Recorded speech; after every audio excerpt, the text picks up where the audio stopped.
I wonder how we're going to look back on things like social media like 10 years from now. Oh yeah, well it's funny. Like I've told this to my students, like as a history teacher, when you're working with like primary sources, like what things are indicative of what's going on at the time. And I was like, honestly, like my children, your children are going to be in history class and they're going to be reading Donald Trump's tweets as a primary source to like, see how the administration, how people were reacting to what's going on at the time. And I was like, How and that's crazy is just going to that? be like, that's a thing. Or you're going to be looking at so-and-so's Instagram feed and this person's Twitter to like, as a primary source. And it is a good source to like have that constant throughout the day update of what's going on. I mean, the fact that that information is so readily available, but just like thinking of, oh my gosh, historians are going to be looking at this and like using it to like form opinions about the past. It's That's crazy insane. because like That is the things that insane. people say on Twitter and the things Yeah. that Trump says on Twitter are just like, wow, sensational. So. Yeah, I do not think that a president should have access to Twitter after everything that's gone on. I mean, some of the Yeah. things he says are funny, and they would be a lot more funny if it wasn't the president saying them. Yeah. But just thinking about that Well, it's like half the time you read it, you're like, okay, is this the president or is this like a petty teenage girl that's like mad at somebody for like talking smack on them at school? Like, lot what are you of saying? interesting characteristics.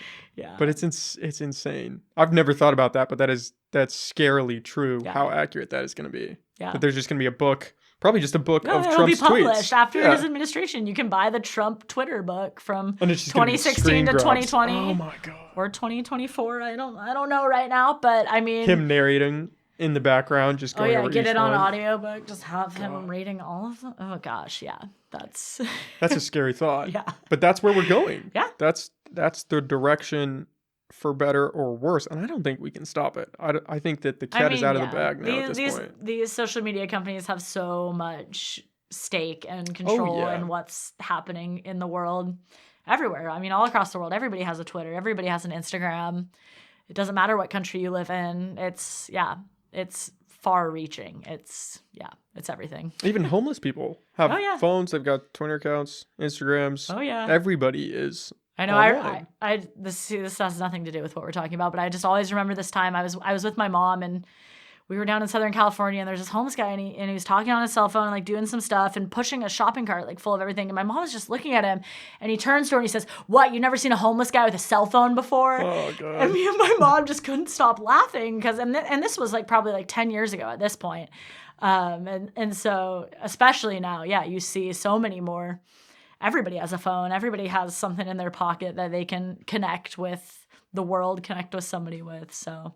And it's not even just a flip phone. Like it's iPhone, like a new iPhone. I mean, if you go down to like, they always have the like, get your free cell phone here, the booths and the plans and stuff. And you can get a very, very basic smartphone for free pretty much.